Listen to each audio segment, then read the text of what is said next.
Hey, and thanks for joining me. This is Fat Mike. I like to do tips and tricks videos. Uh, I've been playing Microsoft Flight Simulator since Flight Simulator 95 and various other simulators, Sierra, and just you name it. I love flight simulators. I love simulators in general. I have train videos. And I'm working on airplane videos. Um, but I love flight simming. I am not a Royal World pilot, but I have studied a lot. But I'm not going to be giving you professional tips. These are strictly my opinion. But if you're new to flight simming, or even if you're a vet that's just got Microsoft Flight Simulator 2020 and want to get familiar with the controls and everything like that and how everything works, this would be a good uh, basic video for you to start with. So the first thing that I can tell you is that if you want to really get good and want to start at the bottom and assume you don't know anything is probably the best way to go. There are tutorials inside the Microsoft Flight Simulator 2020. It's flight training. You can go here and do these tests, the basic handling, takeoff and landing. Even though I've been flight simming for years, I always go through and try to do all these I can before I get bored. And you can see I'm starting to wander off and do other stuff because even though I have flown the big Airbuses and the 737s, my preferred way of flying is VFR.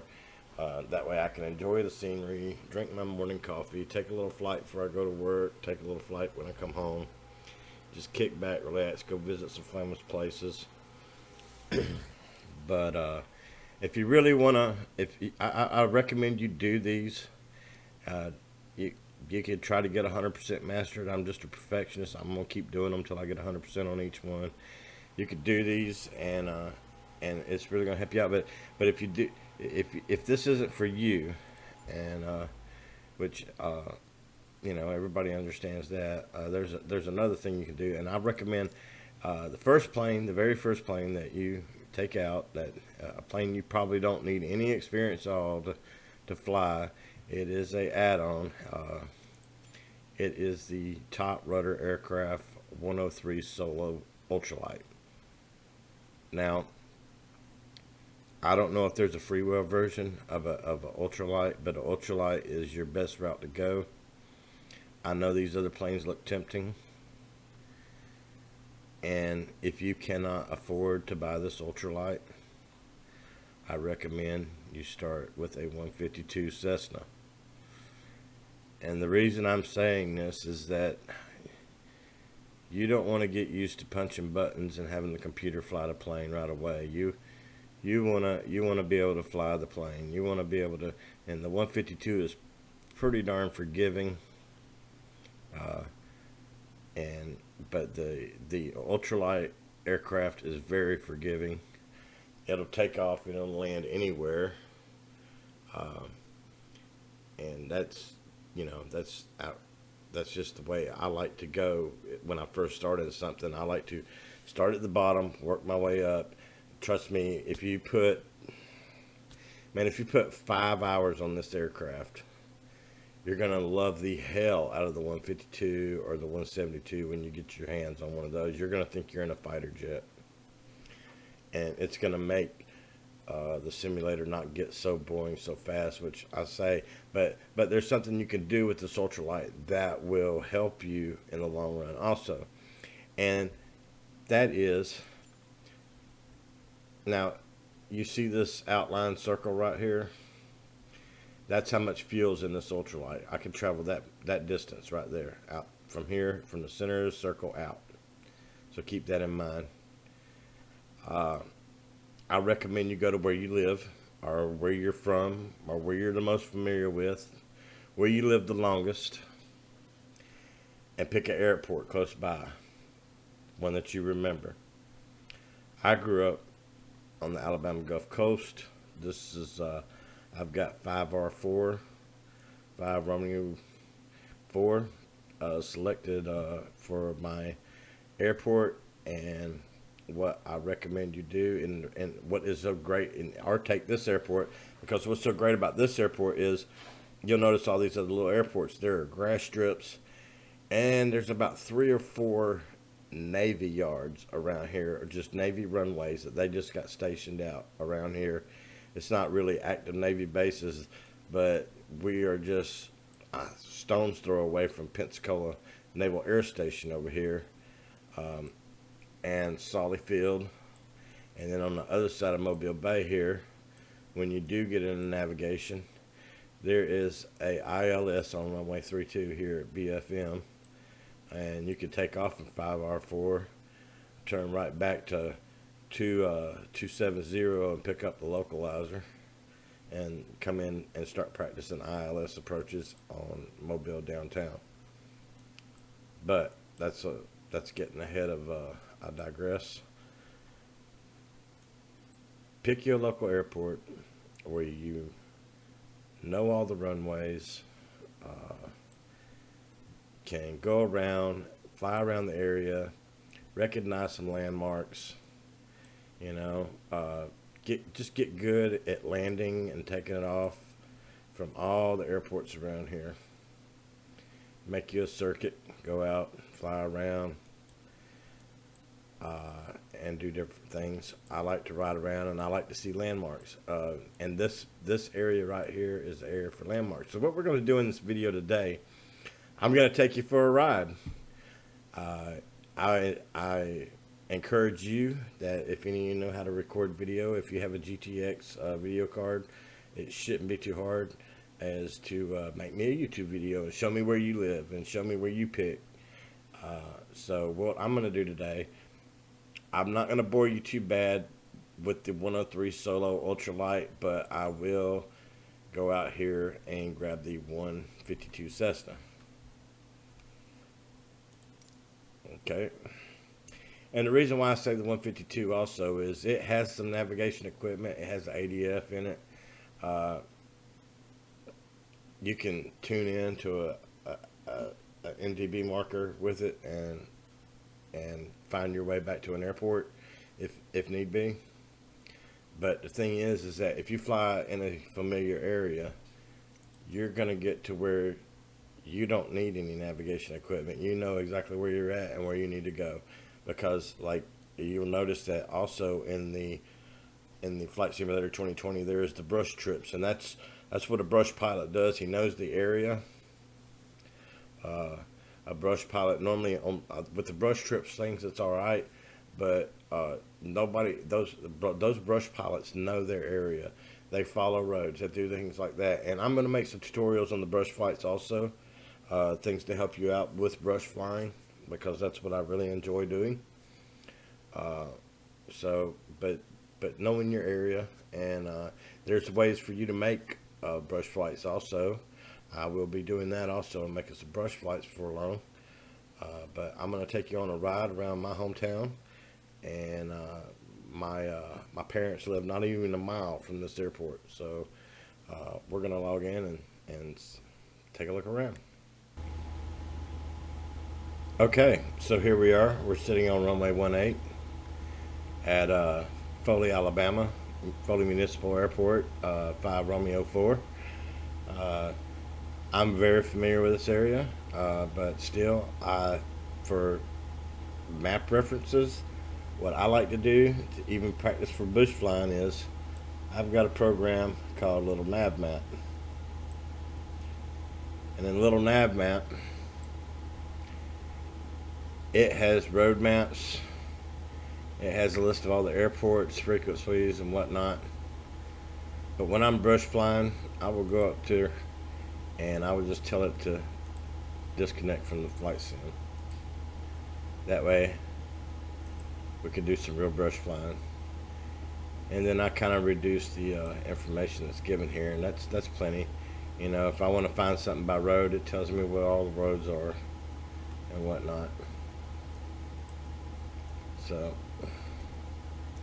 that's a good tool to have.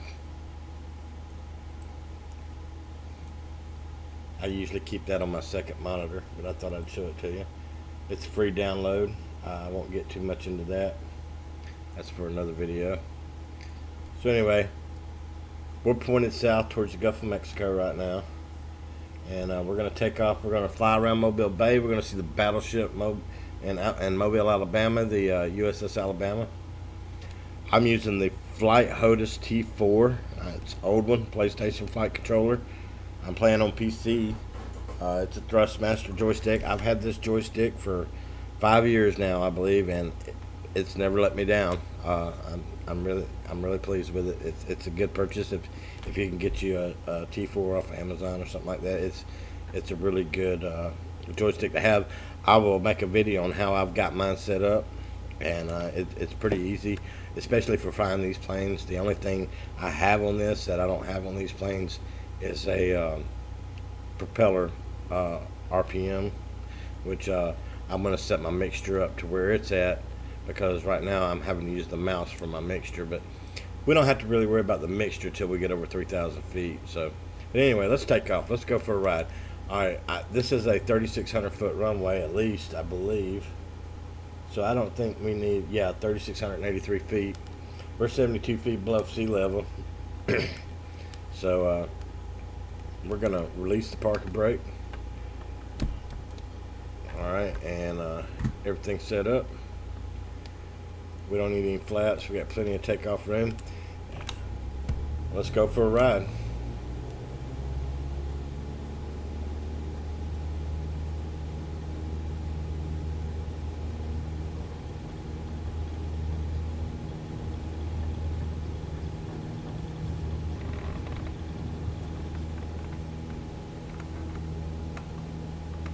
Now, there's rules.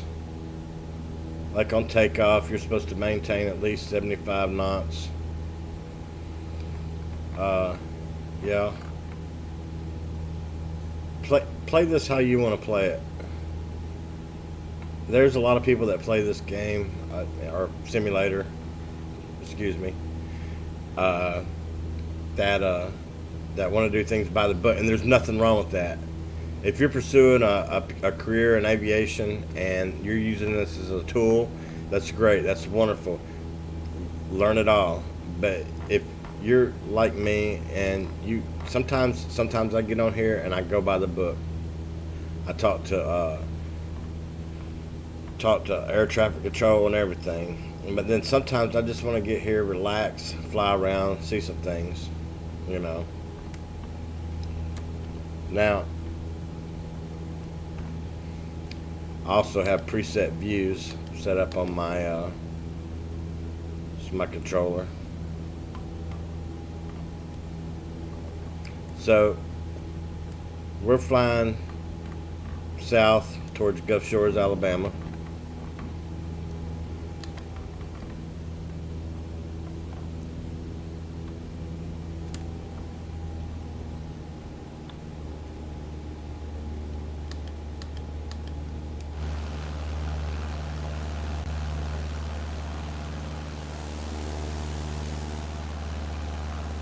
That's Highway 59. This is the mall. To our right is Mobile Bay. Famous battles took there during the Civil War. Off south of here is Secure Bay. A lot of shrimp boats leave out of that area right there. There's also a air landing strip right there.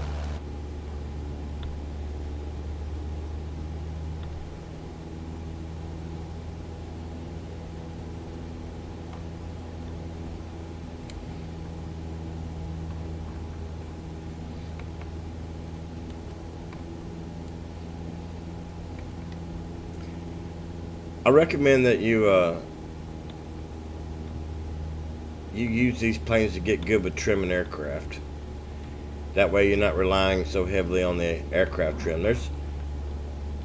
It's still an approaching process with me. I really need a wheel to do it with. If you got a wheel, that would work great. I've thought about using my mouse wheel, but sometimes I use it to magnify my view and whatnot. But anyway, so Gulf Shores is off to our left. If we got closer there, we would see some pretty tall condos and stuff. I wanted to go over here and look at the battleship Alabama real quick, and then we'll land in Mobile there and call this a flight. I don't have air traffic control turned on right now, and I do not have any air traffic turned on. It's just me and the sky, and that's it. That's all that's out here right now. So we're free to do as we please.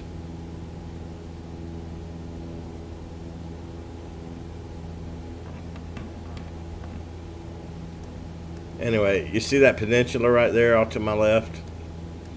At the end of that peninsula is a fort, and that's the entrance to the bay. The first iron battleships, the Merrimack and them, had a battle in this bay. And I don't know for sure because I'm not actually a historian, but I think there is a ironclad ship sunk out here somewhere in this bay.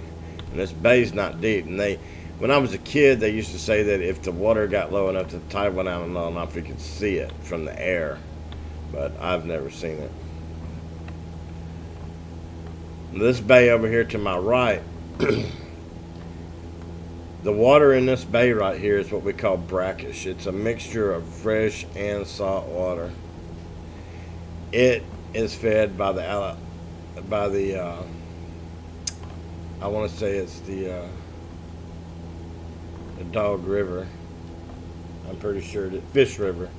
Yeah, that's Fish River.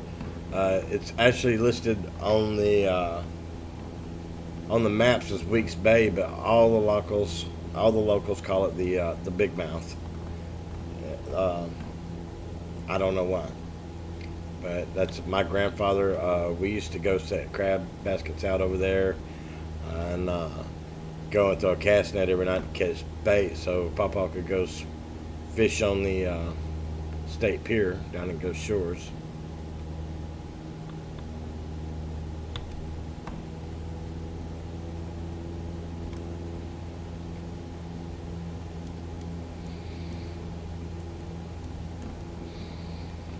So I hope you can see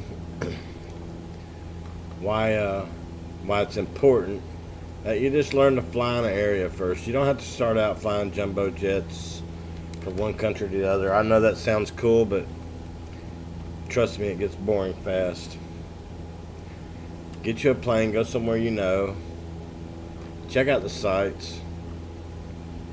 Now, you can get an add-on, a mod, and I'll make a video about it,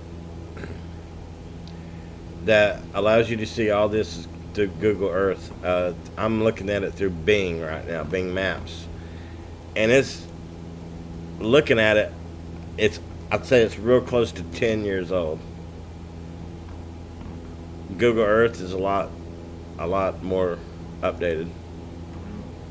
But how long Microsoft is going to allow them to use Google Earth is who knows. It could be the next update we just got an update not too long ago, so I don't know. If you'll notice, I'm flying almost 120 knots in this 152, but it's a rental, and I don't care as long as it gets us there. It's not my money. I'll spend it how I want to. But yeah, some people would have a big problem with that.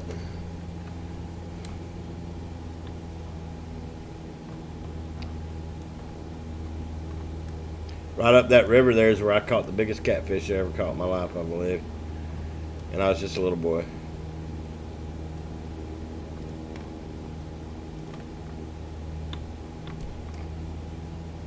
So I'm going to fly us across the bay. We'll fly by the battleship. We'll see if it's there. I haven't flown over there to see if it's there yet, but there's a battleship over there, USS Alabama. We'll fly over it, and then we'll land. I'm thinking we'll just fly into Mobile downtown, Kilo Bravo Foxtrot Mike, KBFM, and we'll park it there for the day. So I won't bore you with the trip. I'll see you when we get there.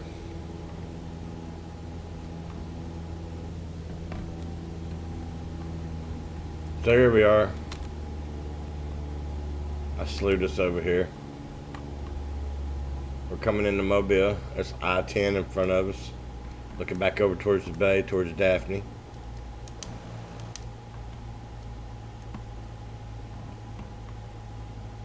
Just gonna get down here. As you can see there's the battleship Alabama.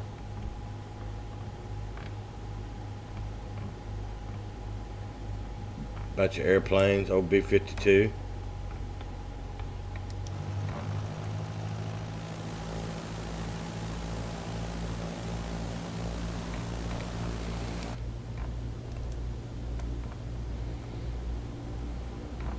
So the graphics on the bridge is messed up right there. There's a tunnel right here that goes under this river.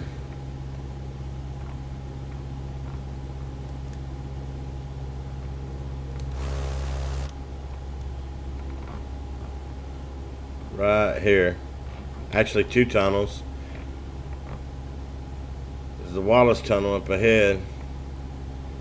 It goes under the river right there. Comes out and you're in downtown Mobile. But right here where the river crosses over is an old fort, Fort Condé, right there to our left.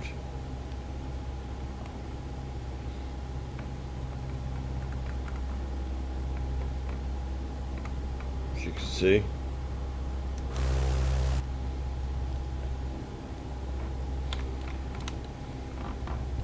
So anyway, this is the Alabama shipyards.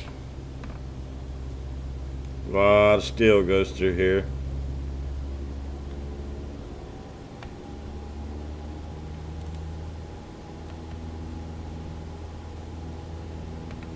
And then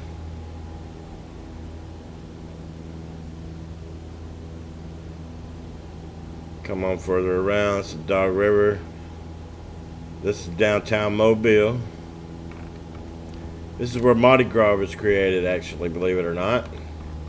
First Mardi Gras parades. You only hear about New Orleans, but things can get pretty wild here too.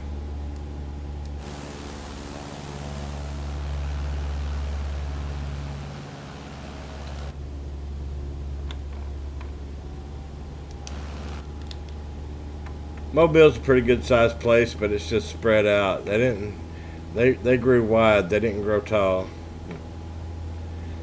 All you strategy game players know what I'm talking about with that. It's a huge industry city. A lot of shipping, a lot of shipbuilding, and manufacturing goes on here. It's an industrial city. It's not really our market town. Not really a money town.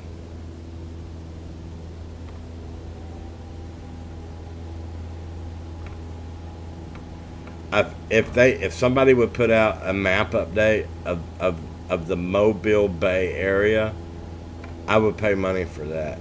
And so if anybody watching this is a scenery guy, I would pay money for a Mobile Bay area or the Alabama Gulf Coast.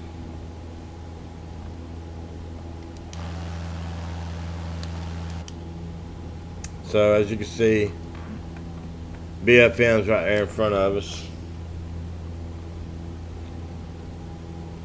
This plane is easy to land. Like I said, this plane is very forgiving.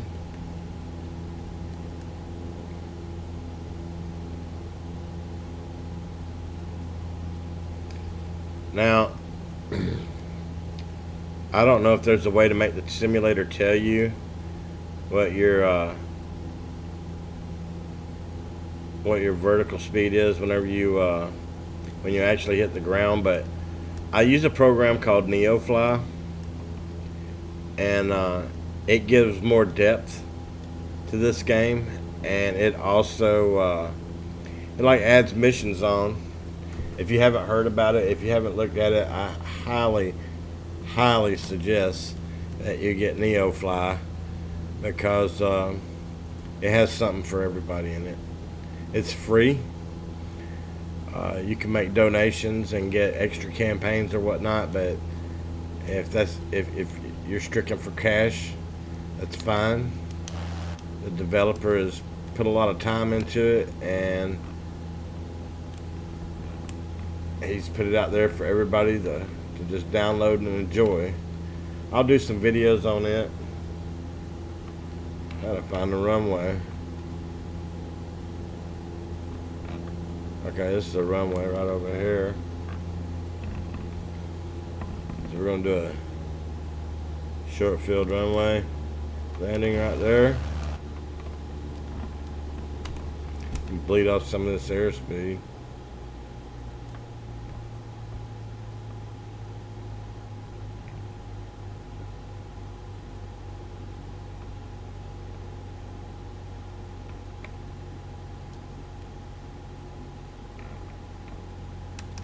There we go. Throw them flaps up. Your flaps will make you turn faster and slow down. And look how fast you want to be doing about 65 when you hit that pavement. But I'm not. I've already cut the power.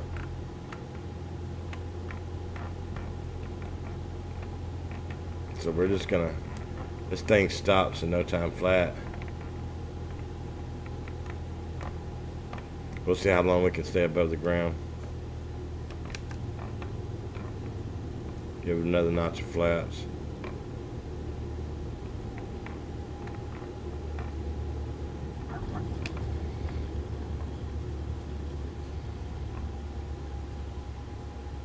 That's almost a short field landing right there.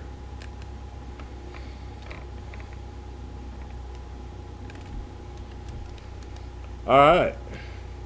Well, we've landed at Mobile. I appreciate you looking at this video. And like I said, you know, this is purely my opinion. But if you're just starting out and you want to know where to go, this is where you go. You go where you know, and you get the easiest thing to fly, because you're not a pilot, I'm not a pilot. We're all learning here. And you just start. And then you let yourself dig deeper and deeper into the program. The first thing you want to do is get in the air. I highly recommend that you use a flight stick that has a twist capability for the rudder, and the throttle for the fuel and whatnot. And then you figure out where you need to set things in. There's assistance in this game, and the assistance will set your auto mixture for you, or it will set your trim for you. And if you don't know what those things are yet, let it set it for you. I don't think it does it automatically, but if you go to your options folder, assistant options, and then piloting, you know, auto rudder, I keep all that turned off, and it's not because I know how to use it, but the more you get to having to rely on yourself to do it, the better easier it becomes. The ultralights, you really don't have to worry about none of this stuff. The 152 that I was flying there, you don't have to worry about auto rudder. You don't have to worry about any of this stuff.